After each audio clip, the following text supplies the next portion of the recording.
Just want to show just a very few slides following the November 14th meeting, the Boston Roadshow.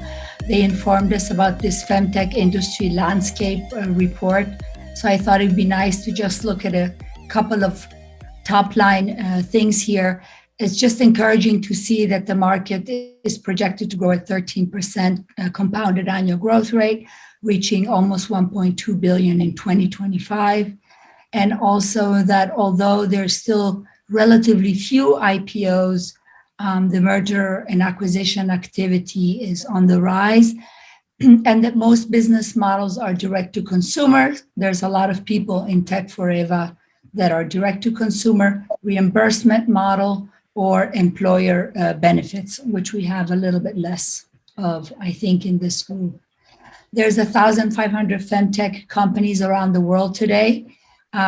Over 1,000 investors, although sometimes it seems hard to believe when you're raising funds. I think where that figure might come is from PitchBook. So PitchBook has all of the VCs and where they invest in. And I think there's 1,000 people that probably take that I am interested in investing in Femtech. And then there's 130 R&D labs around the world looking at these issues. 35% of the market is focused on chronic conditions or reproductive health. 15% going forward to 2025 will be breast and uterine health. And then I guess the rest is mixed. And then 25% of the existing market today is targeting consumer products or goods. So really one of the key messages here is that women's health is not going to be a niche market. And of course, as we all know, it's been treated as a niche market so far. So in this last little bit of the introduction, I want to look back at some of the things that we have done in this Femtech focus group. And I want to share here the information that we put together for a poster that is going to be shown next week if we can have the live session. This poster was requested by Ksenia Tugay at Group Mutuel. So the first thing is the major pain points that were identified by you, the participants. This was in the first session. You said stigma and silence, and that menopause, incontinence, and period health are still not a priority for society. You told us that you see a lack of interest from male investors in a lot of these, disease or therapy areas. And there's a lack of investment in research, meaning not enough women are being included in clinical trials, or not enough research is being done in these areas, or lack of interest from the medical community. So this is what you told us. For menopause, we said it was a market creation game. There's 1 billion consumers, or 8% of the world population, which is menopausal. According to investment community, it's a 600 billion spending opportunity. But today, the biggest part of the market is for hot flashes, and that's just 10.3 billion. Incontinence, we discussed in our group that there's a high prevalence of diabetes, pregnancy, and childbirth, and a lot of people that are over 70 years. And these three things, diabetics, childbirth, and over 70, are driving the growth in this market, and that the stress urinary is the largest segment with 200 million people. And for period health, again, this is what we discussed in the first focus group. There was basically optimism that the online forums will provide an opportunity to share knowledge, and that e-commerce really lets women purchase a product discreetly. And we know that e-commerce is super important going forward. There are major opportunities that you, as the focus group participants, pointed out. Online forums to share knowledge, encouraging women to join a community and seek for help. So really having a good digital presence for a startup is super important. E-commerce lets women purchase discreetly and directly. And then there was a lot of discussion about how we need better awareness and training of the medical community, and we need to work with patient advocacy groups. And that's why I threw in this slide, which was from another focus group meeting we had. A lot of us don't need to work closely with medical societies, but we still encourage you to at least let them know, what you're doing. Because we said just in the slide before that sometimes there's lack of interest from the medical community. So let's at least tell them, what we are doing. And we all have our national chapters, but there's also the International Menopause Society, the International Incontinence Society, and then there's a federation of all the OBGYN societies called the International Federation of OBGYN. Let's at least reach out to them and say, hey, we're working on this new solution. We're working on this. You need to know. And whether they engage with us right away, let's reach out to them. This is a really quick summary of the healthcare business development topics that we discussed, from understanding customers to running market tests. We spoke about how it's important to deploy market research, understand our customers, and also understand the gap between intended and actual customer behaviors. Because what people will tell you overtly is not necessarily how they make decisions. And there's research methodologies that can get us to understand that. And then we also have to understand the value and demand drivers by customer group. We had a presentation on how to set the price strategies, how to set it based on value, not cost or competition. And sorry, some things were taken out. And then we need to tell engaging stories online, because a lot of us are have to sell online, have to be visible online. And so we really need to be able to tell engaging stories to connect with our customers. And we've heard that the modern customer looks for companies whose purpose is aligned with their beliefs. So just like, one group called themselves My Sisters, it's all about creating a sense of community and reaching out to our sisters and to other women, or women in case we are men, who are suffering from these conditions or who need support. We also had a session on market access approach, specifically, are we going to be reimbursed or out of pocket? And we know for reimbursed, there's three. You have to make a very important strategic at the outset. Do we have a breakthrough innovation? Do we have an incremental innovation, or is it a me too?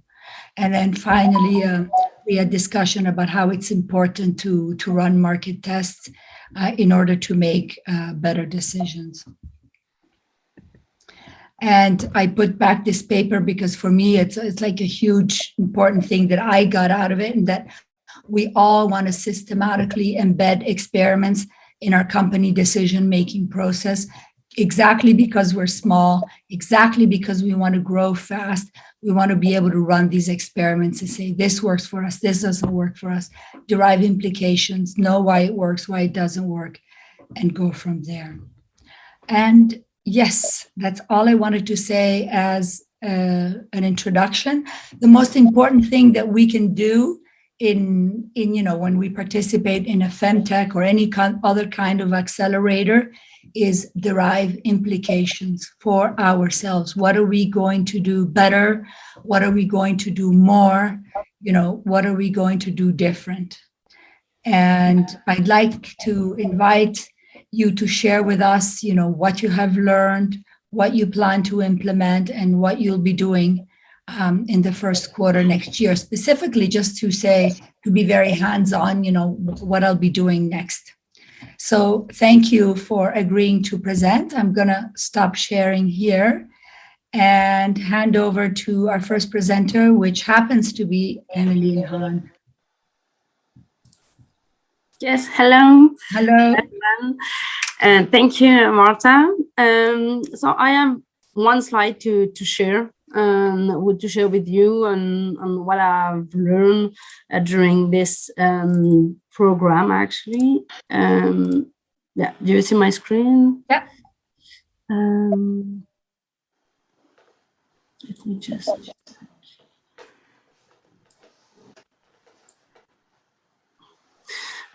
So I will not present again what we are doing here at Physimed, because I think I did it already on the last session, but just for the one who were not here, just to put to give you an overview and recall. So we are developing medical devices for pelvic floor training at home for women who are suffering of urinary leaks or prolapse.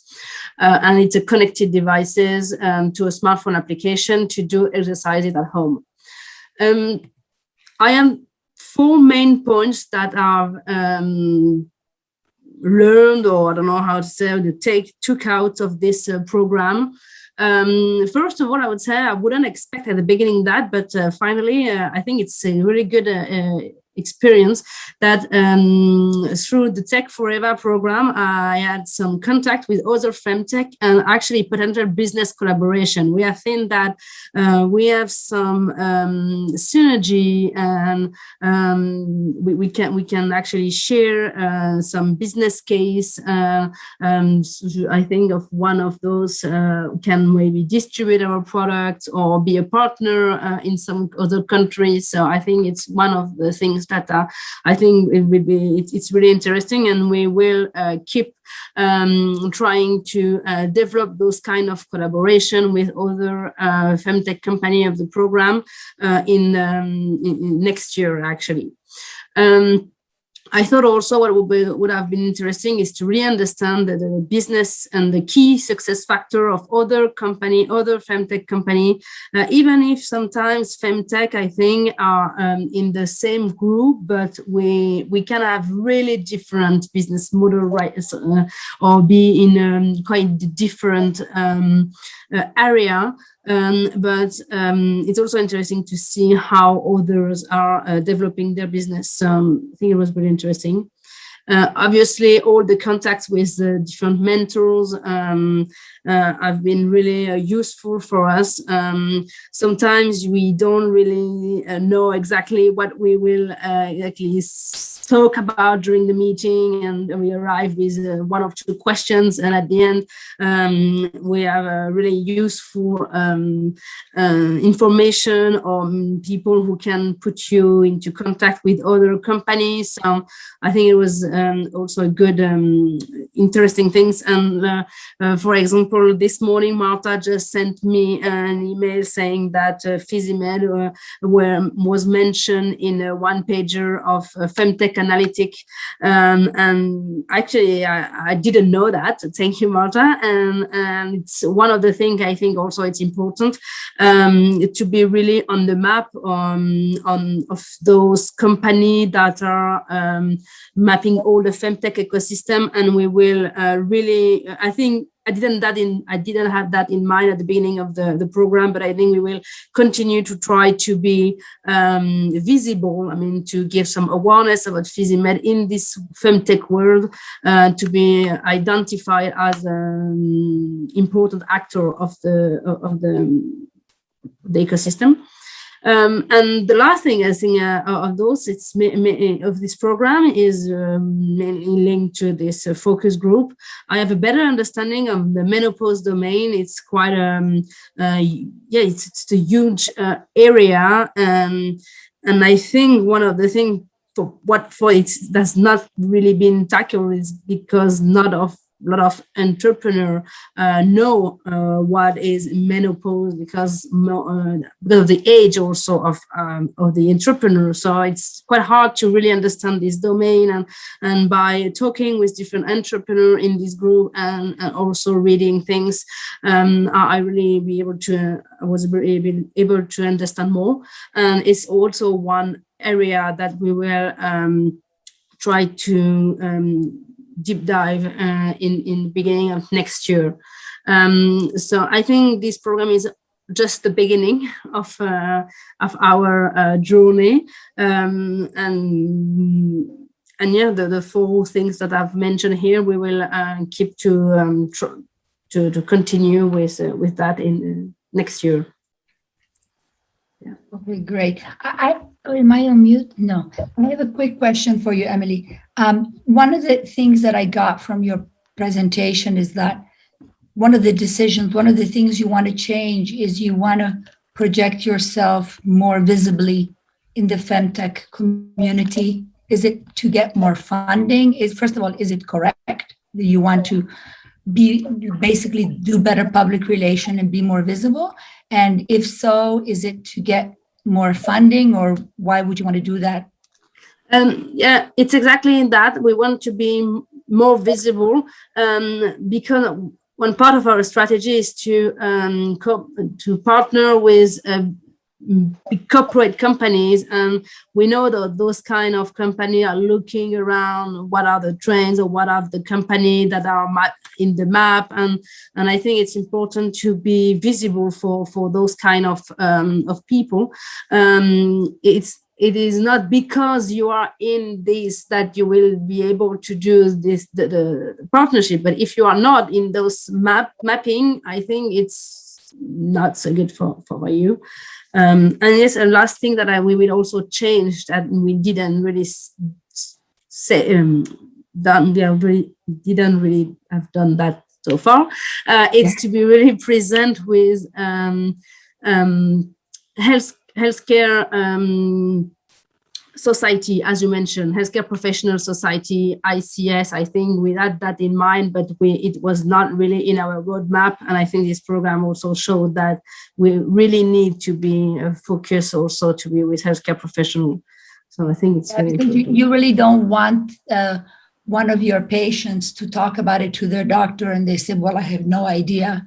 And if possibly, you could get somehow visible at the National Society meeting in France, or somehow, maybe encourage them. They have webinars, as we saw last time, on different topics, and you could see who does webinars on subjects of incontinence that interest you, and maybe they can know that this exists and maybe mention it, that new technologies are being developed, for example, ABCD.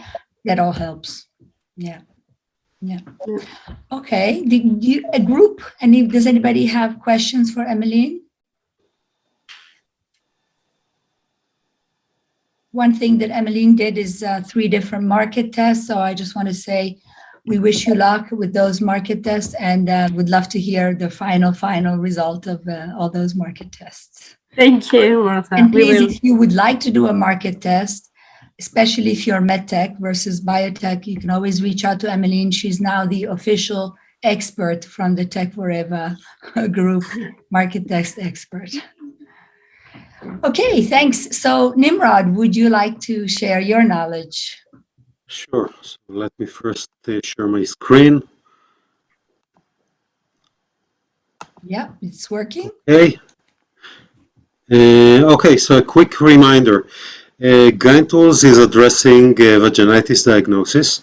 Vaginitis, an inflammation of the vagina, is misdiagnosed in tens of millions of clinic visits each year.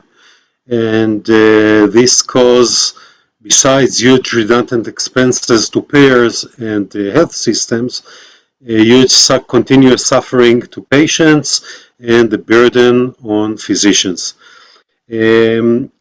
Vaginitis is actually a general name for multiple conditions, 7 conditions, and the one that is connected with menopause is vaginal atrophy, which is misdiagnosed in about 50 to 90% of first clinic visits because there is no efficient tool to test it.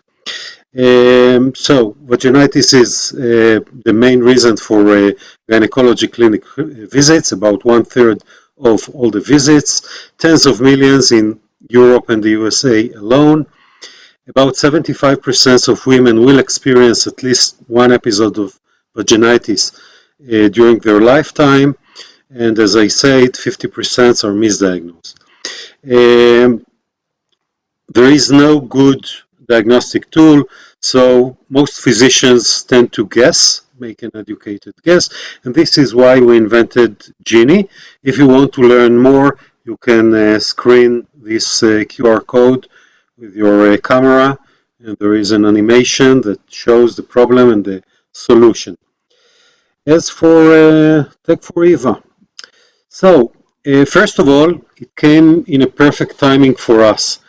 After marketing research in multiple European countries, we decided to start with Switzerland. And then we were expected to Tech4Eva. And one of the main concerns is actually reimbursement. Because there are 3 pivots to each startup, each health tech startup. One is, of course, the R&D. The second is the regulation, which Switzerland accepts the CE. However, reimbursement is different from one market to another, and the connection to people in Group Mutuel helped us to better understand where we're going. Second is the focus. We participated in, I will not say many, but in some accelerators, at least 4. And I think that Tech4Eva was the best. It is focused, it is dealing only in women's health, and it answered the real questions that are in focus to us. Third, the diversity. There were so many great mentors from different regions, from different arenas, different perspective. We learned a lot from each one we talked with, and from startups that we saw. We understood what they're struggling with, and we understood that we're not alone in this uphill battle.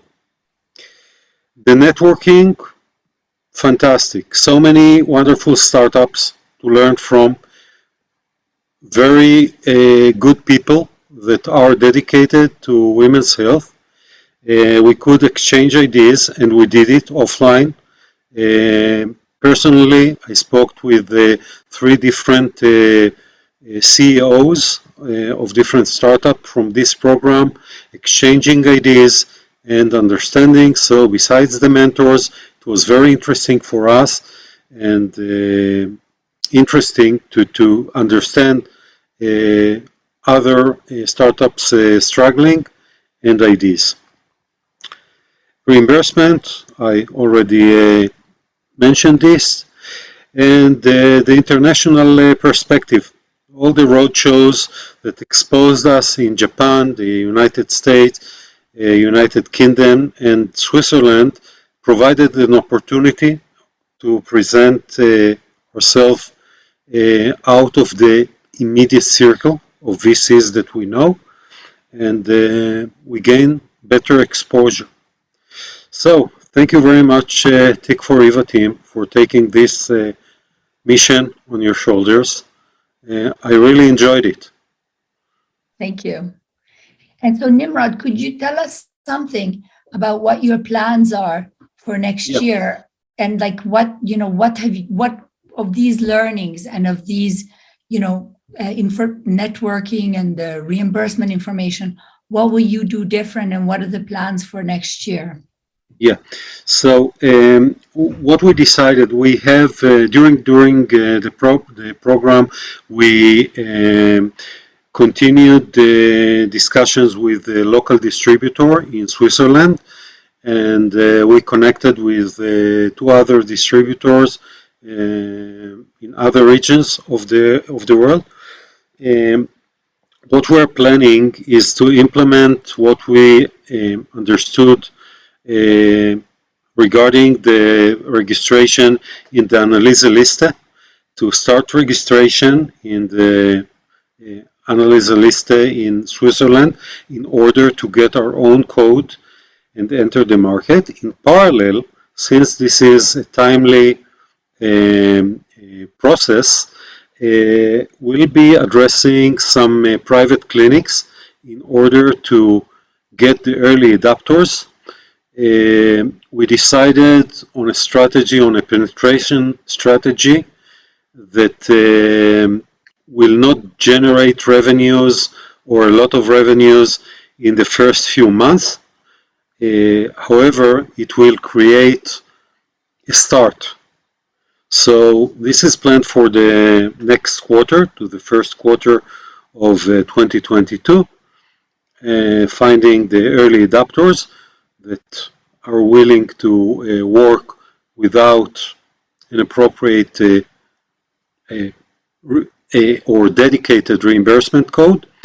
We learned about an existing reimbursement code that will at least compensate us a little for the sales, and this is the strategy we took. So what you're saying is that you from Tech4Eva, you decided to start with private sales, but plan for reimbursement at the same time. And then in terms of planning for reimbursement, did you decide that you are breakthrough innovation, incremental, or me too? It's a breakthrough. Okay. We don't have something alike. And so you decided to dare to go for a new code? Yeah. Okay. And then you mentioned more distributors. That's a normal market expansion, but did the decision to go for more distributors have something to do with what you learned in Tech4Eva, or is that just a natural continuation? It was a natural continuation and taking advantage on different regions that shows a good opportunity and a quick turnover. So many markets shows a lot of barriers in terms of reimbursement mainly, sometimes in terms of regulation. For instance, entering today to the UK market is more challenging because you need a UK representative to do the registration for you with the MHRA. Although it's similar to the local CE, it's more of a struggling. So we decided to take easier markets in order to start penetration and show traction. And then we continue to do such promising markets. So is this something that the mentors told you to go for the low-hanging fruit? Yes, basically by discussing with mentors, some of these markets were mentioned, although we didn't think of these as first markets to go in, but now we're checking it more thoroughly. Okay, what about, does the people here have any questions for Nimrod, a diagnostic and his market expansion plan? What about menopause? Is there something about menopause, Nimrod, that has an impact on your, business? As I said, vaginal atrophy is very much connected with menopause. Okay, most menopausal women that suffers from vaginitis actually suffers from atrophy. Today, there is no good or automated tool to diagnose the atrophy since it doesn't involve any foreign DNA. So if a physician decides to send it to laboratory, no culture growth, no PCR can detect it. And in most cases, they will either send back a wrong diagnosis that is talking about we found nothing, or they found sometimes E. coli, which has nothing to do with vaginitis. So menopausal women are more likely to get the wrong treatment, either antibiotics or wrong attitude from, or bad attitude from a physician that doesn't understand the situation. You go to a physician, you get nothing in the PCR test, and eventually after the third visit, the physician will say, the gynecologist say, well, lady, I think you should see a good psychologist. Everything is on your head. And no, it's not on your head. It's a real issue. It's a real condition that can be easily solved with 2% estrogen cream implementation for 1 month. That's easy. That's And great to know there's a treatment, because it's frustrating when there's a diagnosis yeah, and you can't do anything about it. and with Genie, we're providing a diagnostic, a straightforward diagnostic that within 5 minutes can tell you exactly, or tell the physician exactly, what should be the treatment. Okay, great. Thank you. And by the way, bless you to Diana. She just sneezed. So thank you, Nimrod. And Diana, would like to hear from you. Thank you. Thanks, Marta. Hi, everyone. Just a second. Okay. I would leave it like this if you don't mind, because otherwise I don't see you. Yeah. Because of the storm yesterday, my internet is really bad today, and I cannot sit there with the second screen. Okay, no problem. We see it well. Yeah. So general from the Tech4Eva impressions, and what I could benefit mostly from were the mentoring sessions, I would say. Although the tool wouldn't allow me always to book it, we could book it out of the tool. So it worked as well. And I could profit a lot mostly on developing better the business plan, the market segmentation, and how to make the case more attractive and more understandable for investors, as we have a stem cell therapy for urinary incontinence, where we are tackling a new field of cell and gene therapies that is now emerging. So not a lot of people know about it, and what the pros and cons are, or are just disinformed and think that stem cells and then you grow tumors, because they're very much different kinds. And second challenge is also being targeting as first indication a female disease that is not deadly. And there was I got many arguments why, despite of being not deadly, it is worth it. I was really, it was also really great to see that there are so many like-minded people in the group discussions that we had also for during the Tech4Eva sessions. And I could also unexpectedly also gain insights into other diseases that actually could have an impact on my topic. For example, the different hormonal changes during menopause. I was and still am not very well educated about this, but at least the basics I could understood. I could also hear the pain points and the key learnings from the people that work on this field, because this also could affect how the treatments for incontinence, because it's different if you are pre or post-menopausal, how it is treated and looked at, or even discussed.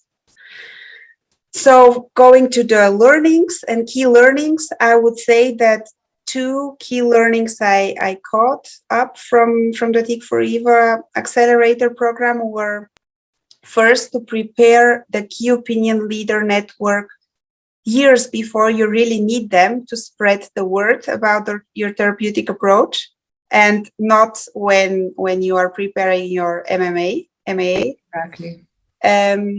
Because this is very, very important. Even if you meet them or refresh them with every 6 months an update and have a chat with them, then you know that they track your progress, they are aware of you, and then when the time comes, then you have your internal speakers, I would say. Exactly. Yeah. So this was a very, very good input, and I have expanded quite a lot over the last half a year, I would say. Although some of them were not caring to reply to emails, but I mean, I don't need everyone to reply, but at least a couple of them did and have interest. We onboarded also 2 additional KOLs in our advisory board that are super motivated to support us, and this was very, super helpful. And the second learning was to, I would say, think out of the box, define more application fields and indications that can be tackled by small changes in your technology, and to include them in your market assessment, because this increases automatically your the market size, although with incontinence it's anyways limitless, but still there are other indication fields that might be more, I would call it more sexy for certain type of investors, or so I think this would increase also the attraction of the technology. And then how?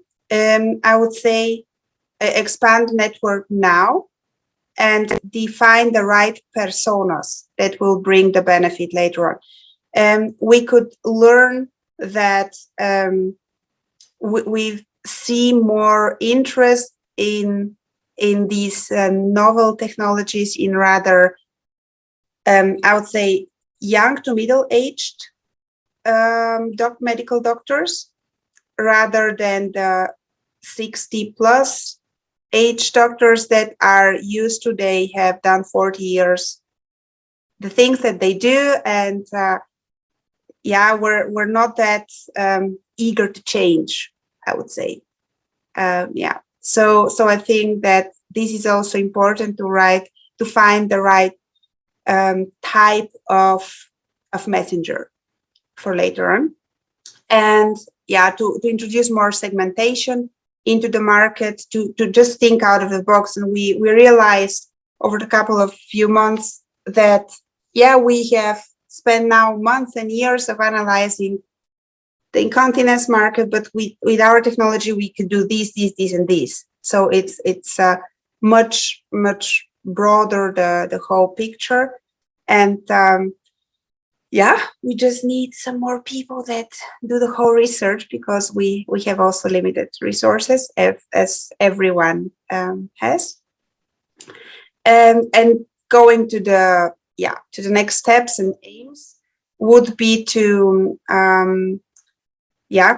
implement all the learnings into our new pitch deck and business plan. This is happening until Christmas, and aiming at closing Series A in beginning of 2022. Thank you. That's it. I have a burning question. You spoke about segmentation. What kind of segmentation did the mentors encourage you to do? Are you talking about patient segmentation, subsegments, for example, within the patient community, to know, okay, I'm not just going for stress urinary incontinence, I'm going for stress urinary incontinence associated with this other condition. This is the age of women. This is the age of the woman. This is the duration of the disease. Are we talking about patient segmentation or user segmentation, or both? If you could tell us a bit more. Mm-hmm. So we are just setting up now both on the patient segmentation. So dividing in different age groups, in different medical histories that they had before, or some conditions that we should exclude from the potentially patients that could benefit most from the therapy. And on the other hand, also going to the male counterparts, because they also do have this, and we also can help them with pretty much similar therapy, but anatomically different implantation technique. And this is also then another age range, another medical history. For example, with them, it happens after prostate surgery. So this open immediately another market opportunity. And then we analyze also several other surgical methodologies for diseases that are caused by damaged skeletal muscle diseases that we can regenerate with this. And then suddenly we we had many more possible directions, or if possibility 1 doesn't work, then we have still 2, 3, 4. It's not So it's limiting one unicorn, but it's like a whole platform that we have. Well, I encourage, so you said that you need to do research, but you have limited resources. Mm-hmm. And I'm a huge fan of market research. So what are you planning there? Yes, what exactly. Do you think you need?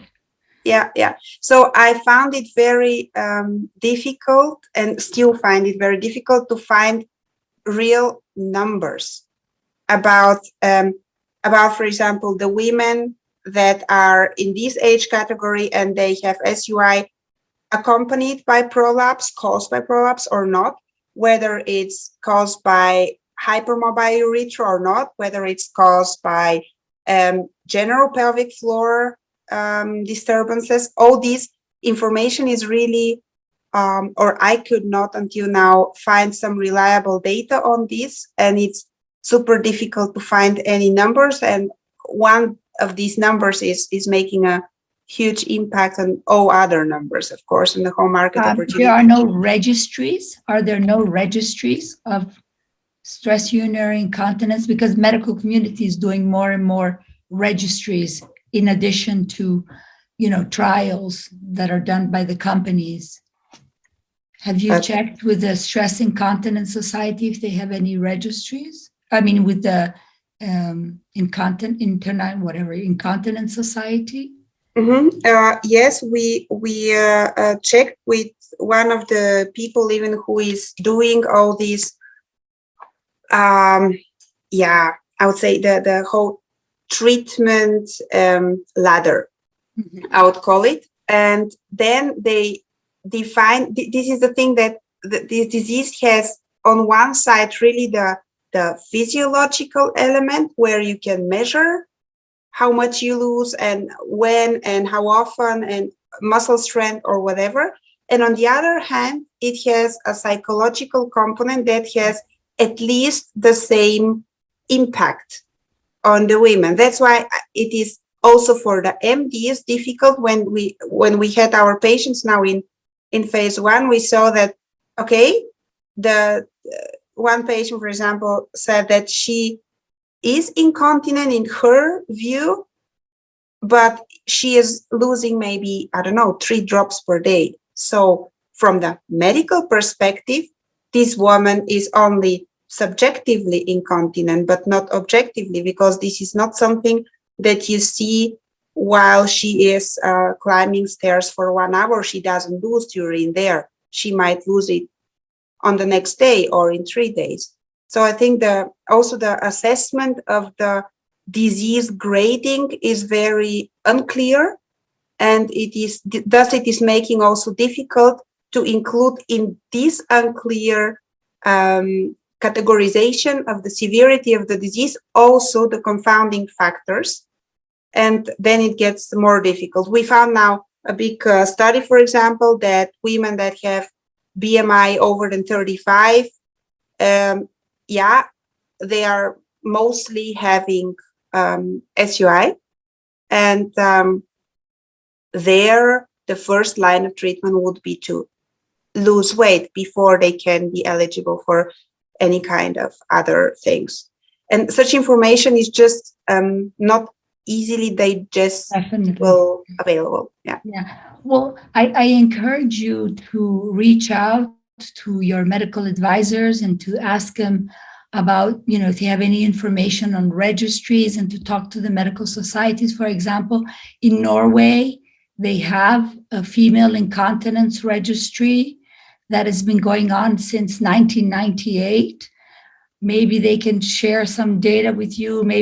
I think the Cochrane also may have something. So just try to see, what's out there. Maybe there's more than you think. And also you can always do primary, research. Maybe you can work with a couple of centers that just by auditing sequential urinary incontinence as they present, you could get some flavor of the distribution of the condition. So I find that there's always more information out there than you think. Oh, yes. Yeah. Every week we find something new. Yeah. Yes, exactly. Do you have any questions, the team, for Diana? I was kind of laughing a little bit that, you got encouraged to include male, just because female seems like such a huge area. And, but it's kind of, we've heard about it. We've seen it in all of the discussions that we've had, is that when you also include, a male segment, it changes potentially the investor interest. So, good for you, nothing wrong with that.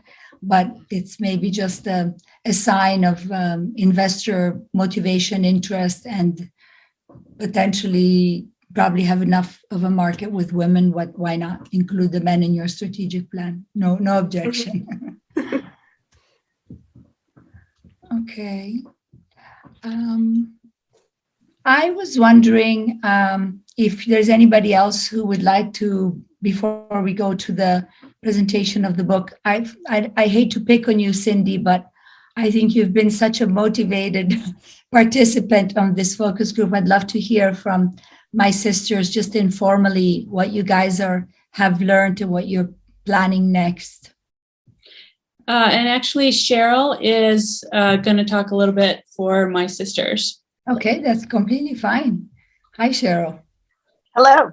I don't have a slide prepared. I mean, I do have some Don't slides worry, that I could fine. throw up, but yeah, so some of the things that we have learned is we've gotten some good advice on some different directions that we can go with the app. We've historically, stuck with the symptom tracker and the forum and the newsfeed, and all at, the symptom tracker was free, and the forum and the information, the newsfeed, were behind a paywall. And so the areas that we've looked at making changes is including some different tiers to our subscription level. So the basic level would include the focus group, or the peer-to-peer support and the newsfeed. But then, adding in different levels to that. So maybe the idea of a menopause midwife or a midlife coach, something like that would be another tier. And then gradually moving up from there, the more services that we are able to provide. And then we are looking at starting, hopefully next year, doing some virtual events and getting a little bit more connected and engaged with our sisters out there. And the big one that we did implement is we have added a shop to my sisters. So we are now offering products within the app that are aimed at women and women's issues. So anybody who hasn't downloaded the app, would love it if everybody could take a look at it. We're always looking for feedback, and anyone who would like a premium version of it, you can just send me an email and I can make sure to get that set up for you. Would love to hear what you think, or if you have any products that you think would be a good fit to include in the shop. We're focused on perimenopause and menopause issues, but we're also looking at the whole woman, which, is not always just medical products. So we are open to any and all ideas. And yeah, so starting next year, we want to look more into increasing our user engagement, getting them into the app more, and then looking at what sort of partnerships we can make with academics or anyone interested in helping us get the data that we need to move women's health forward. That is our main purpose, and really putting our purpose together we're working on the wording of it, but looking at, there was a Dove campaign that was focused on women and learning to love your curls so that your daughters. That's a very famous campaign in marketing world. Yeah. Yes. And so that's the message that we want to give about perimenopause and menopause. So learn to love the aging process so that your daughters will learn to love it too. Because with some of the things that aren't great about aging, there are some other things that are really awesome. And, you know, some things that come along with maturity and confidence and just knowing who you are and getting that message out. And then, yeah, and we're looking at ways that we can address the whole person, which includes their surroundings, the people in their life, not just the things that they want to do. And one of the things, you know, there's always a lot of emphasis on you should exercise more, get lots of exercise, but we want to like look at, you know, there are people who do that niche market, but how do we just get people to do more mindful moving? You know, it doesn't have to be big things.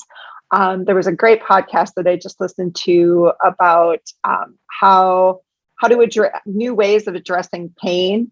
And, you know, some of it is people who've become sort of homebound by the ailments that they feel, just getting them to walk outside and stand on their porch and soak in the sun. And pretty soon you walk around the block and pretty soon you're doing more and you feel better and you're learning to breathe and everything. So that's really the direction that we want to move in is, and I know I've heard Ursula talk about this when we did the networking event in September about how so much of our healthcare is actually sick care, and how can we actually become well care, addressing some of these things maybe before they happen so that, you know, we don't become homebound or, you know, upset over how, you know, aging feels. So those are the things that we're looking at for next year. And one other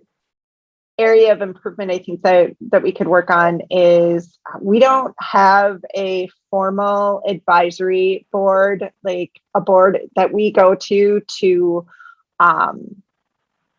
pitch these ideas to that can give us feedback on, oh, that's a really great direction to go, or, you know, maybe you shouldn't spend time on this, you should spend time on that. And that's kind of from the event in September, talking to Nicola. He was the one who suggested, you know, going with using affiliate links within our app, because we had talked about trying to start our own shop, which would have taken a lot of time and effort. And this was really so much easier than we thought it was going to be. Our developer was able to do it. And Cindy, I got the invoice and it's very reasonably priced.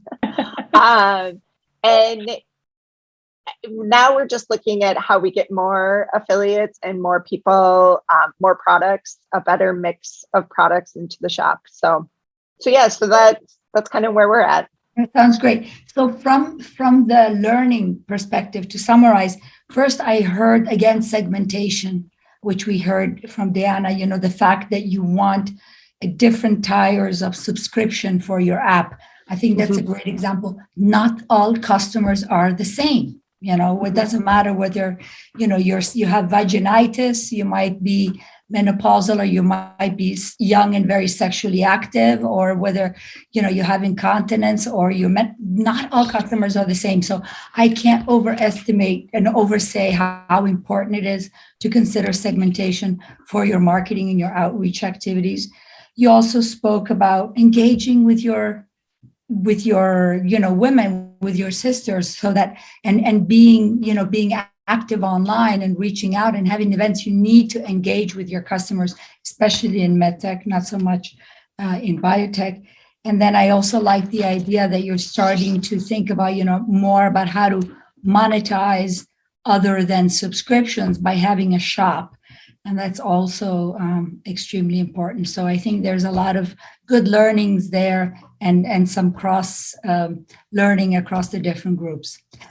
Well, we're nearing 4 o'clock and we have Lisa with us, Lisa Falco, who has written this amazing book that I'm really looking forward to hearing. I'm just going to share, one slide to introduce her.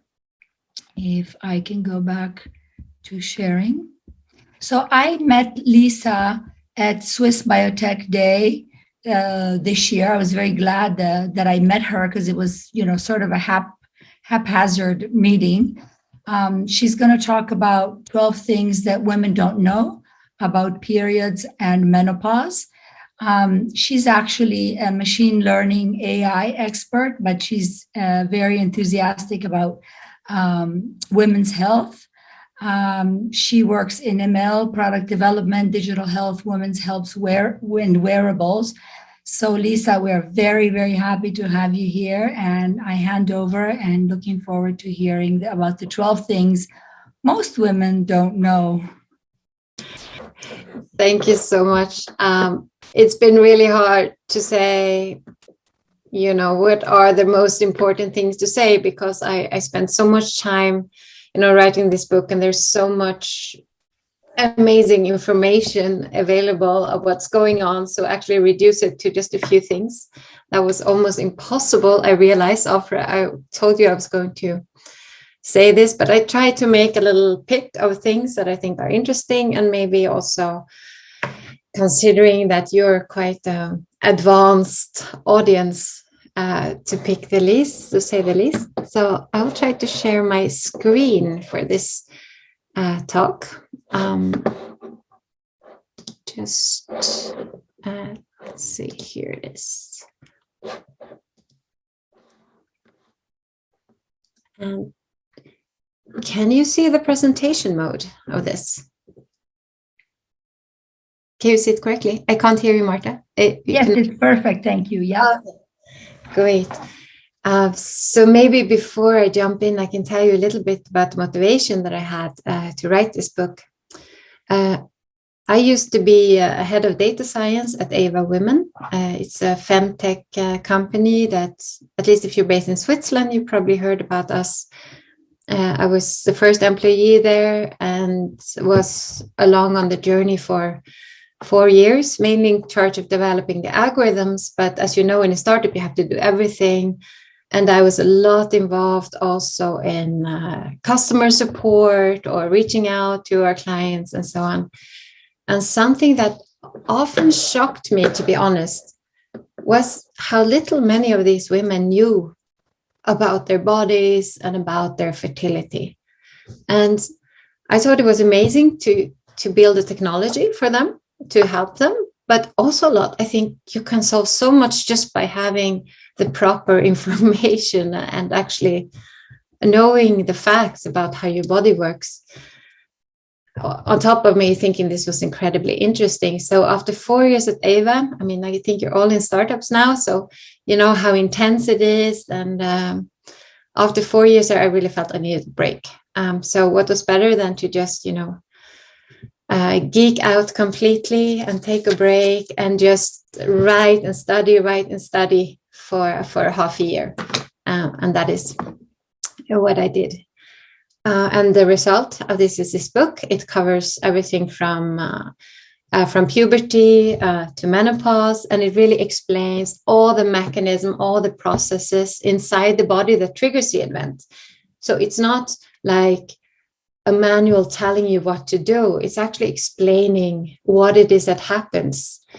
And the reason I wanted to do it this way is that I believe if you understand the underlying things, for it can be if you have PMS or why you don't feel great in perimenopause or why your intestines are not feeling good. If you really understand why, somehow you can become much more tolerant towards yourself, and you can also become more tolerant towards other women that might have symptoms that you don't have if you really understand what are the mechanisms behind it. And it's a lot about what Cheryl mentioned.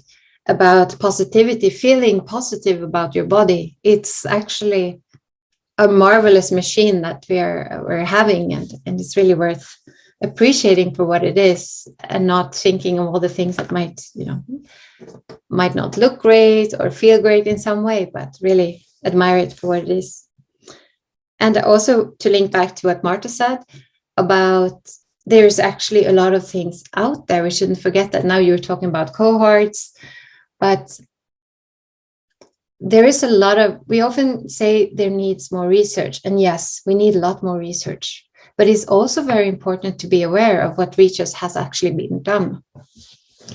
And this is also what I'm covering to my best capacities in this book. So now, as I said, it's really hard to select what should I talk about, especially to this one. So I've taken a few things that I myself think are very fascinating. So the first thing, having a menstrual cycle is actually rather extraordinary. I don't know if you know what this little animal is. It's an elephant shrew. I wrote the first half of my book thinking that an elephant shrew was a female elephant, but it's actually this little rodent. And this is one of the few other mammals that have a menstrual cycle. So it's quite extraordinary in the animal kingdom.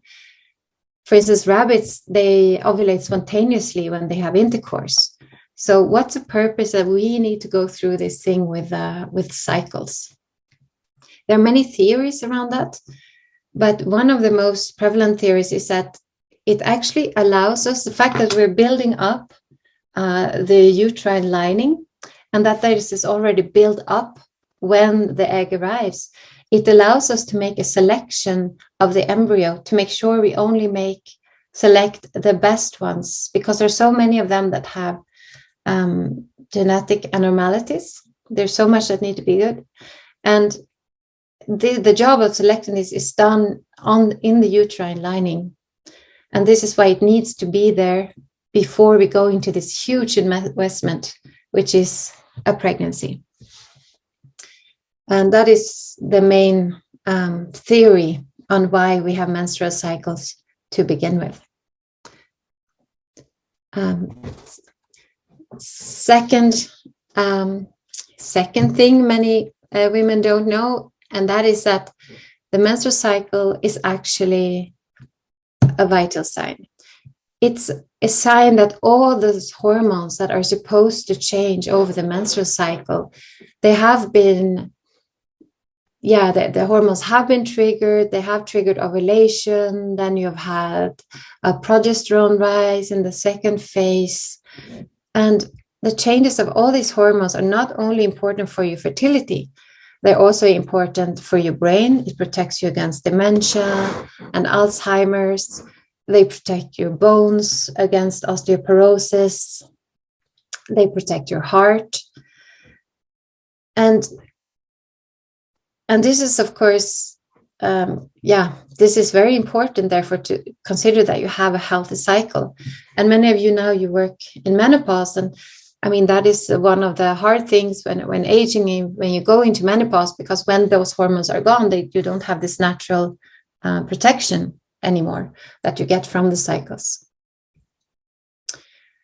Yeah, you actually already know this. Your mood follows your hormonal cycle. I think this is not news for anyone, but it's quite interesting what it is that actually changes it. So when you have a lot of estrogen, for instance, estrogen really boosts your serotonin production. So that's why you feel happier and better in certain phases of your menstrual cycle. This is mainly due to the estrogen. Then just before the ovulation, I have not, you often, or most women actually feel horny. And that is partly due to the estrogen, because the lubrication of the vagina, but it's also because we get a testosterone peak, and testosterone is very linked to lust as well. And this happens in the fertile phase, and this is what's driving that you're more horny in this phase. And then in the second phase of the menstrual cycle, you have a lot of progesterone. And progesterone acts on a receptor in the brain called the GABA-A receptors. And this really calms you down and makes you more zen, if you like. It has the same effect as taking a Xanax or drinking a glass of wine or doing yoga. So in this phase, we often feel good, and we often want to stay at home, being more cuddly with our partner rather than go out and look for other adventures. And that is all driven by the progesterone. Then at the very end of the cycle, PMS is nothing new for any of you, but the reason behind the PMS, it's not that we're hormonal or anything. It's actually because we have no hormones in this phase. So of course we have hormones; they're always present, but suddenly you have a huge drop, and all of them just fall back to the baseline, and that means that this natural calming effects we have of the progesterone, the serotonin that has been produced by the estrogen, all of this just suddenly removed. And that can be quite a shock for the brain to get. And this is like the real reason for PMS. Within the normal amount, there's another type of PMS, which is actually called Pmdd, which is much more severe. And much less women have. And this is linked actually to, it's quite complex. I don't want to go into that. I'm a bit scared of going into there because so many details, but it's linked to this receptors also of the progesterone that get saturated at the wrong place. And then you get these withdrawal effects that can be very severe. And this is 3 to 8% of all women that have this really severe PMS called premenstrual dysphoric disorder, which is way worse. And just to mention as well that this withdrawal effect of all the hormones at once, it's a bit the same thing that's happening in postpartum depression, or at least the baby blues, maybe not the more severe parts, real depression, but the baby blues.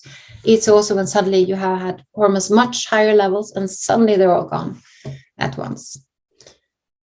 And also, of course, it's also in perimenopause and menopause, you have changes in your mood and irritability, and that can also be linked. This is also linked to those hormonal changes as well. So yeah, point 5, there is a way out of PMS. So this is one of the drawings from my book. I have tried to do a lot of drawings together with a designer, trying to explain a bit the different pathways. So I don't know if you see, probably not where I'm pointing, but the estrogen is stimulating the production of serotonin. And what it's also doing is that it's inhibiting an enzyme that is breaking down the serotonin. So it has this double effect of keeping our happiness hormones up. But what happens when you're stressed is that you produce cortisol. And cortisol actually stimulates the enzyme that stimulates it, so you get more of the enzyme that breaks down serotonin.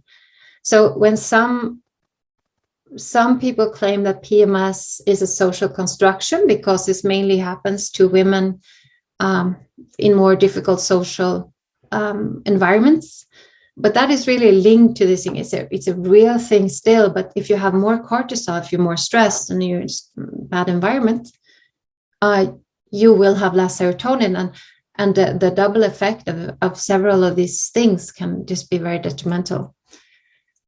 Then what you can do also, other things that have a positive impact on the production of serotonin is vitamin D. So being out in the sun is very important.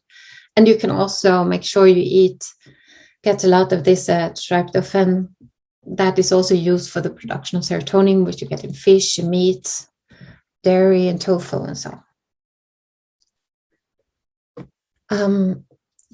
We have something interesting is that we have receptors for estrogen and progesterone a little bit everywhere in the body. you can see some of this in this drawing. This is not from my book. I did this myself, so don't blame my designer. She wouldn't love it. But you have receptors in the eye, for instance, progesterone receptors that makes you relax, something that progesterone does, which was also interesting with what Diana talked about with incontinence, and something I wanted to ask her actually. It relaxes the smooth muscle inside the body. And I was wondering if the bladder, for instance, if that is reactive to progesterone, because I was wondering if, like, I'd seen some effects that in the second part of the menstrual cycle, it's a little bit more difficult to jogging than in the beginning with regards to leakage and so on. There are no studies on this in humans. I've really tried to look for it, but there are studies about the bladder relaxing due to progesterone in pigs. So it's always something I always wonder. Maybe when I look into that, that would be interesting. We also have receptors in the throat for estrogen, for instance, which through puberty we change a lot, but our voices also changes slightly over the menstrual cycle, and of course even more in pregnancy.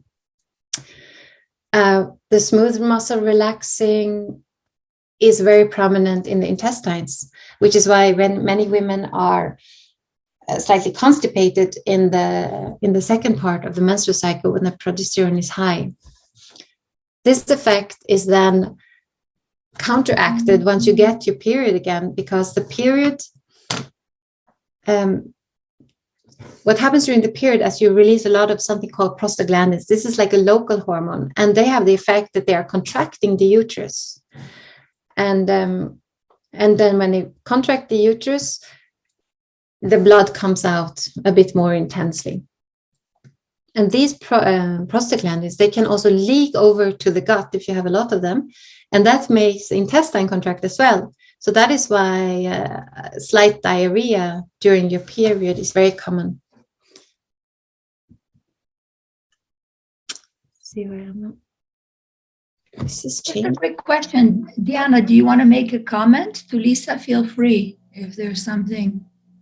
Yeah, I was just thinking that generally the bladder as itself has absolutely right, the smooth muscle cells, but it is a smaller part that plays, I mean, specifically in stress urinary incontinence, a role rather than the skeletal muscles that are really actively closing. But for overactive bladder, it's exactly the smooth muscle cells and what reacts there with overactivity of the bladder, because then the bladder starts contracting. So I really think that this might also have a hormonal dependency.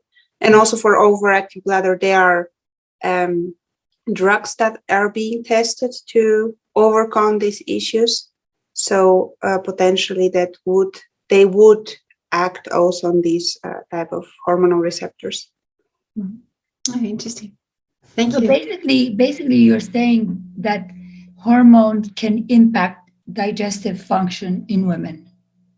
Not digestive, but the urinary. Yeah, urinary and also fecal movement, because you mentioned. Yeah, there is also studies that show that, for example, that in these episodes when you involuntarily lose urine are most I would say more frequent shortly before you get your period. Mm-hmm.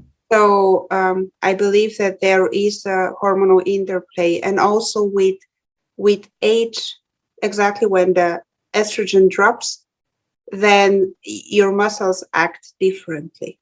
And this is also one of the reasons, but this is also then connected to osteoporosis, the whole interplay. So everything changes. So I really, that's why we want to also really get some more deeper understanding on these, on the real cycle changes that would affect why, when, how much we should apply from the therapy, at what age would it be best, and all these questions are still open. And I'm just reading a Norwegian study in parallel. So I'm jumping back and forth and collecting the information from both things. Really good. Yeah. Okay. Thank you. Interesting. Yeah. Oh, cool. Yeah. No, if you find something with the hormonal influence on incontinence, I'd be really interested to read it as well. So maybe you could send it. Happy to share. Yeah, absolutely. I'd love to. Thank you. Okay. Yeah, the prostaglandins that are released during the period. I mean, this was what I said. It's just it's really active, important to contract the uterus. And what has been shown is that women that have more period pain, you can actually measure a change in prostaglandins, that they have much more prostaglandins than women without period pain. So that's, it's not that you're being sensitive. Oops, sorry. I don't know why I need to, sorry about that.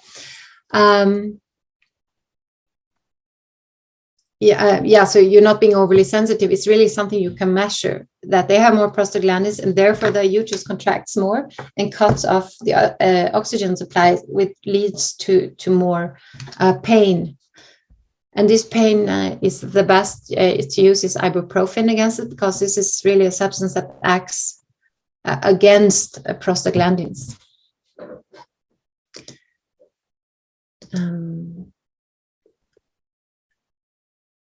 So I'm very sorry about all this. So the menstrual cycle, as you know, is very dependent also on external factors. And that is happening through the hypothalamus. The hypothalamus is a small gland inside the brain that is directing the whole menstrual cycle. And something you need for the hypothalamus to act properly in terms of the menstrual cycle is that it needs to be fed with the hormone leptin. And this is something you have in your fat, in the fat cells that produces leptin. And you need at least 22% body fat to produce enough leptin to have a functional menstrual cycle. Also on the hypothalamus acts a cortisol, and cortisol makes, instead of being active in this, the HBO axis is a hypothalamic pituitary ovary axis. But if you have too much cortisol, the hypothalamus is kind of busy, on the axis that calms you down in the adrenal axis instead. And that also makes you cut off the menstrual cycle as a reaction. So is that why anorexic girls no longer have cycles? Exactly. They have too little leptin. And especially also what you see, the combination of stress and too little fat is also very detrimental for that. Especially, for example, they're shown in ballerinas. So ballerinas have very little body fat, but normally it's more than an anorectic woman. And normally they lose their period during, the season when they perform, because then they have a lot of stress. But when they're on holiday and they don't have the stress, then they come back. So especially the combination between the two, that is very detrimental. And what happens if you don't have your menstrual cycle anymore is that, you don't get all the hormones. And as I mentioned before, this can be very bad for your bones. They've shown that a 25-year-old woman that has been without her period for 6 months has the same bone quality as a woman of 50. So it goes down quite quickly. Yeah, that's called hypothalamic amenorrhea, what the anorectics have. Another thing, when many women, you all know that older women tend to get more twins. But exactly why that is maybe not everyone who knows. Inside the ovaries, is where estrogen is produced. It's produced inside the follicles that are inside the ovaries. And what happens when you have less follicles inside the ovaries is that you produce less estrogen. And estrogen has this it inhibits the other, in the hypothalamus and the pituitary gland to release other hormones. And one of these hormones is follicle stimulating hormones that are stimulating the follicles inside. And so the less estrogen you have, the less inhibition you have of follicle stimulating hormone.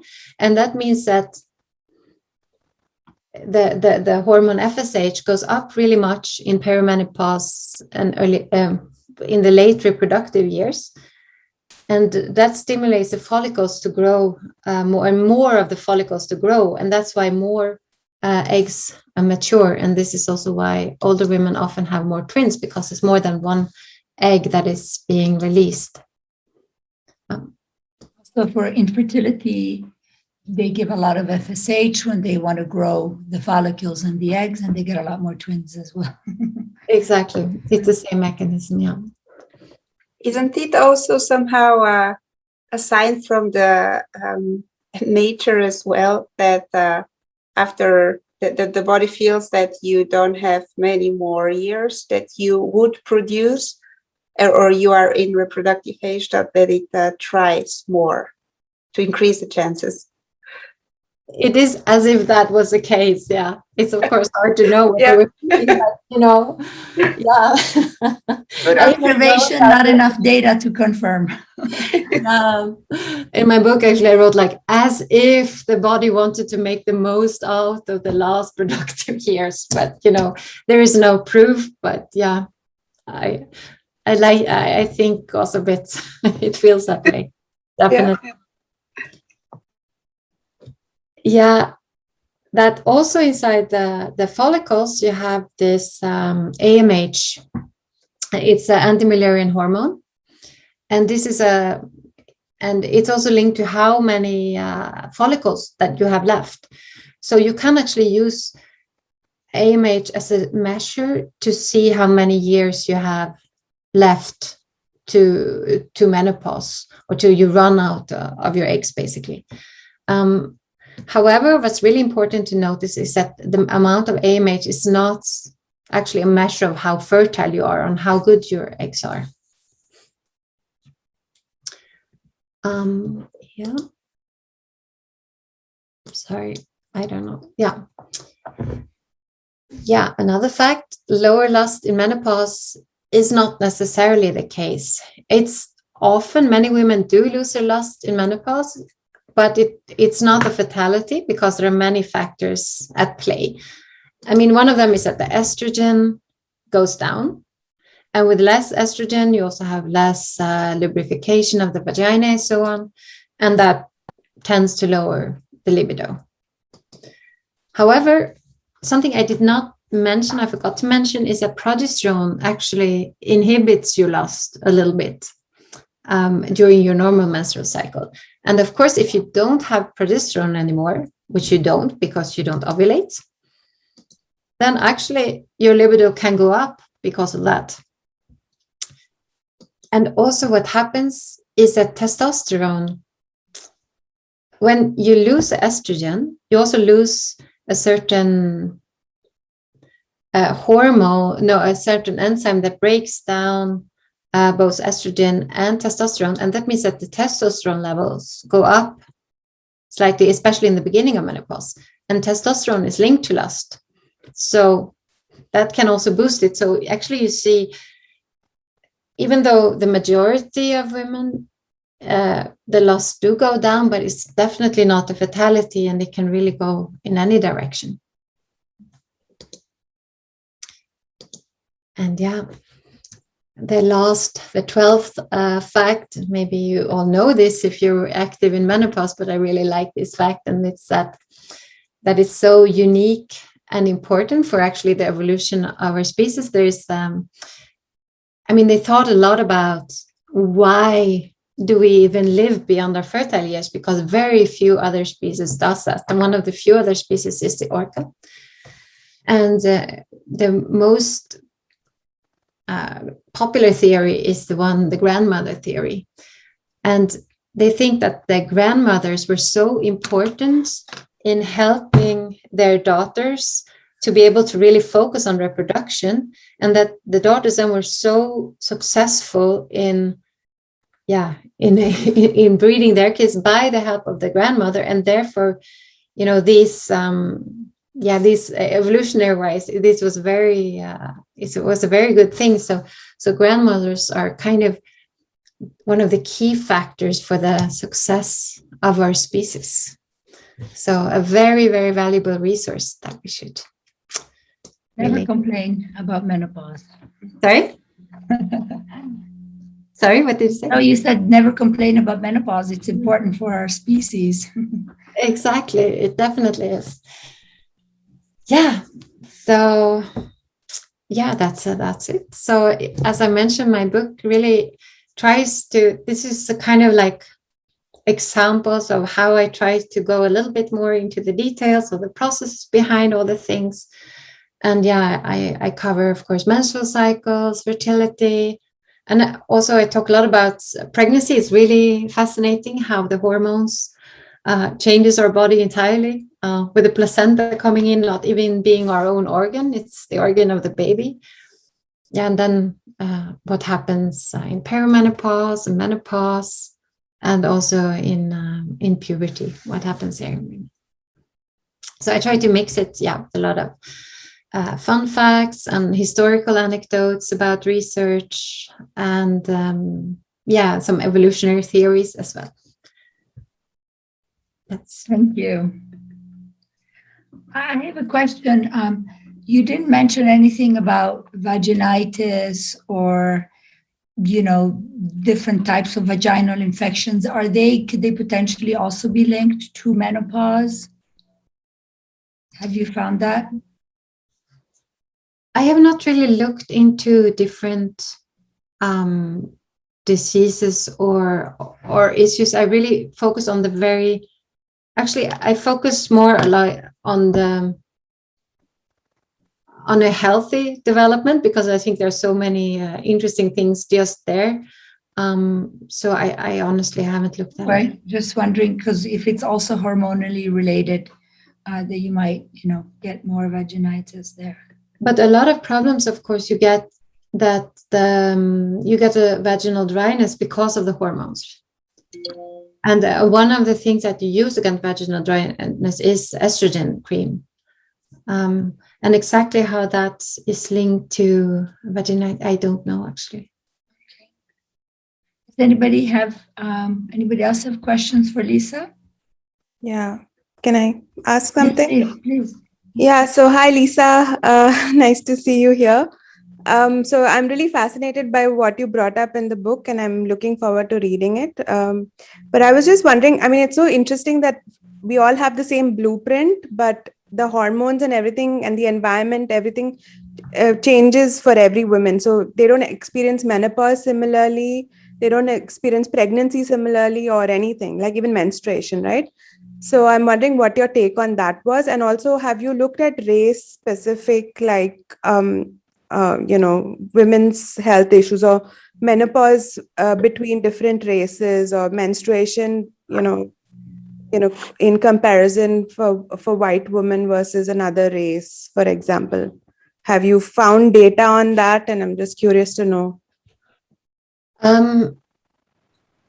There are. Oh, actually, I wanted to stop sharing. Which is not. Hey, you're still sharing. Am I sharing? Yeah, we can still see your slides. Okay, stop sharing. Okay, yeah, because I wanted to see you all a bit better. So what I've done in my book is that I try to always show the spectrum, because I think it's a problem when you reduce everyone to the statistical average, because there's always a large spectra, and I always present the whole spectra of of what's considered normal. I don't go into pathologists, but I like really explain a large spectra. And with regards to different people, there is a difference. For instance, women in India have longer menstrual cycles on average than women in Europe. The hormonal levels for functional menstrual cycles needs to be much lower in Bolivia than they are in the US. So there are a lot of variations like this. And it's very hard to know if it's biological or if it's the environment. What are the different factors that play in? But since both nutrition and stress plays in a lot, it makes a very big difference. An interesting anecdote about that is like all menstrual research that was conducted in the 18th or 100s, that was conducted on poor women, because you can't, of course, do that on nice rich women. But of course, the poor women didn't have enough to eat. So they were all had hypothalamic amenorrhea. So therefore, they couldn't learn anything about menstrual cycles and and fertility based on that. So I don't know if there's a genetic component, but there's, the culture is different, and that plays off.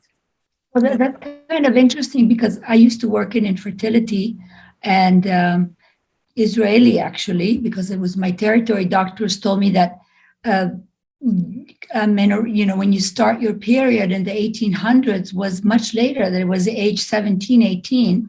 And at that time, they told me they weren't sure why. And now you're kind of explaining why, because they were doing studies on poorer women who didn't have proper nutrition. Yeah. And under shock. And I wasn't told that at all. Wow. As a data scientist, Lisa, is there a wealth of data out there on all of the things you've been discussing, or is the data limited? I mean, in which databases, where have you found the data that you've looked for? So I have not gone in. I have read the papers that have published it, and no, so I've not actually gone. This is not a data science project. So this is really clinical science project, reading what the science other people have done. And of course, as a data scientist, I've been skeptical to very small studies that can't be confirmed by others. So that has influenced my way of looking at the data and deciding what I believe in and what I don't believe in. So perhaps going forward, I know that good journals are more and more requesting, when you submit an article to a good journal, they want you to put your raw data on a publicly accessible database, such BMJ, Lancet, New England Journal of Medicine. So hopefully going forward, as more studies are being done or shared or on women and shared in high quality journals, you'll be able to access more data, and maybe your next book, your next edition, you'll be able to use your machine data science and machine learning know-how and put that to work. That's one of the things I have in the back of my head, is just to my on my web page, start like putting links out to different places where you actually can access the raw data and just do your own plots to make it more understandable. Because I think it's generally a huge problem in clinical science that they don't have enough data to prove it's really relevant, that is statistically significant. And that's really important when you read a new study coming out. You really have to look at how many patients or women were a part of the study and how it was conducted. It's not as easy as to say. And some of these studies have been really bad for this. I'm sure you all heard of that. This Women's Health Initiative in the US for the menopause, which was a really badly conducted study. And suddenly it scared all women out of using hormonal replacement therapy. That's right. Because, yeah, I guess you all heard about that. That's, of course, a very bad example of this. I cannot guarantee that there is not studies like this in my book. I hope not, but I can. I have a comment. Hi, Lisa. So I really, really love your talk. And I actually have an autoimmune illness. And do you hear me properly? Yes, I just didn't hear what you were saying, the last word, the illness. So I have an autoimmune illness, and I'm going this personal journey to understand how my menstrual cycle affects my flare-ups. So it turns out that I don't know if you've heard of the pregnancy compensation hypothesis. No.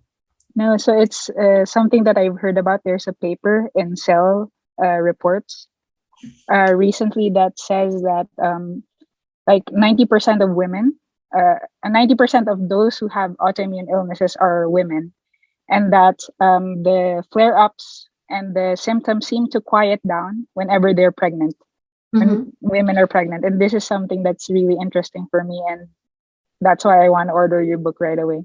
It's just a comment, and probably something that you could take a look at in the future, and probably a collaboration would be amazing.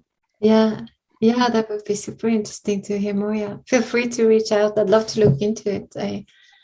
Which is actually an unrelated comment, which is why in autoimmune diseases such as multiple sclerosis and lupus and rheumatoid arthritis, you do find women in the studies, at least that. Yeah. Indeed. I mean, yeah, there are a lot overrepresented in this. We have a much better immune system than men. They're not entirely sure what it is, but one of the hypotheses is actually the X chromosome, that you have 2 X chromosomes instead of just one, and not necessary. And they haven't really showed that estrogen and progesterone is good for the immune system, but it could be. But they rather show that testosterone is bad for your immune system. So, but that's also why we have much more autoimmune disease. It's much more frequent. If you have an overactive immune system, and so it's more likely to perhaps be subject to some breakdown and also that's actually why we are often more sick more often, because our immune system flares up through smaller attacks. So we actually feel ill more often than men, even though we have a better immune system. And that's why probably also women had more vaccine side effects from the COVID vaccine as well. Yeah. Oh, I didn't know that. Yeah. Okay, well, thank you very much, Lisa, and thanks for participating and asking questions and getting involved. I just see that if I can be cheeky, I see there's Nancy Lee from INSEAD, and I know that INSEAD also has kind of a Femtech effort, accelerator, and innovation effort. Would you mind saying a few words since you're here, Nancy? Yeah, absolutely. Let me see if I can just take my mask off briefly in the cafe. But yeah, it's really happy to be part of this Tech4Eva journey. And so what we've been doing is that, I'm personally quite new to the topic since last summer. We had this summer startup tour program where I led a team of 3, basically trying to reach out, navigate the startup world, aiming to tackle the women's health innovation. So we're very surprised by our learnings and very keen on, bringing some of the resources that we have at INSEAD to this field. We interviewed 50 researchers, founders, investors of different stages. And so the aim was really trying to connect the dots on, what is missing in different part of the world. And, especially how, as we are progressing our journey, we learned that, how people from different fields kind of see this issue at different angle. And so what we can provide right now is that we're trying to set up this information flow and to see from the business classes we have and also the enthusiasts among the student body, how can we contribute and just bring resources. I know, Dina, you're talking about some market research. I don't know if there's any coalitions or independent projects we can help here on bringing students to do this for credit. And also some of the business class. I'm personally doing, my research for credit, just connecting with a professor who has been quite experienced in the technology and also business field. So there are a lot of stuff we'd like to brainstorm on how to, bring the INSEAD and also other colleges. I've been in touch with ETH and also Cambridge. We have some joint students initiatives and hopefully, we can see how we can, be the good backbone of this community and just, further contribute to this. Right. So it also means that when innovators in this area want to recruit, they could potentially recruit from INSEAD, where you have people that are don't just have a good education, but they have a genuine interest in Femtech and they've been involved with it during their education. So great. Absolutely. Yeah. And I think, so I am leading the healthcare club here. So we have quite a healthcare club here at INSEAD. So we have the good thing about the MBA program is that people come from all sorts of fields with work experience. It could be medical services, could be, medical doctor, could be, previously consultants, researchers from all sorts of backgrounds. So we found it was a good hub to kind of bring different opinions together. And if we can, I'm starting to do this campaign within INSEAD, and likely early next year, we'll have a conference and we'd like to, invite you if you're interested in coming to Fontainebleau. Hopefully we can have a good time in outside Paris as well. So I think really trying to build awareness among the student body. And I think a lot of people also, post INSEAD thinking about startup. And so I think people are also keen on working on independent projects that could lead into job opportunities and or good business ideas. So I think we can brainstorm a lot of, opportunities there if, that could be something of interest among this group. I'm personally very interested in the menopause field, so that's why I've been, joining a lot of the sessions and run into very, familiar faces. Had a couple one-on-ones with Cheryl, with many of you as well. So thank you for having me here. Okay, well, good, great, yeah. I didn't know that you have been there all this time or that you've been there from time to time, but yeah, good to know. So I think I would like to maybe ask before we come, quickly to our close, whether there's anybody else who's participated and who wants to share any of their learnings or implications for the work that they do, what you've picked up from Tech4Eva, if there's anything else that you'd like to share. Okay. I think that's fine. And I'd like to just close by saying, if you participated to the November 14th Boston Roadshow, you saw that, Femtech exits are on the rise, and that 50% of the exits that have been tracked happened in the last 5 years, which is pretty amazing. So I think I'm going to share one slide just to say that, it's a great time to be in Femtech. And this is actually, I took it from the INSEAD website, Nancy. So this is from the work that you guys did. And looking back to the first health-focused women organization, that was a long time ago in 1921. And it was about planning pregnancies. And it's just to show you, how far we've come. And again, if you participated on November 14th, this is a slide from Brittany Barreto, Femtech Focus Organization, which I think is a nonprofit, and they encourage people to become members of their organization in order to participate in events and share ideas. And I think it's something like $10 a month. And she did this slide, which really shows that, this is the best time to be in Femtech. Investor interest is really great on the rise. And yeah, great place to be, great time to be working on Femtech. And I wish all of you guys a lot of success. And it's been great working with you and hearing your stories. And thanks so much. Thank you very much, Marta. Thank you. Thanks, everyone. Thank you. Marta. Thank you. Bye. Pleasant evening. Bye-bye. Bye. Bye.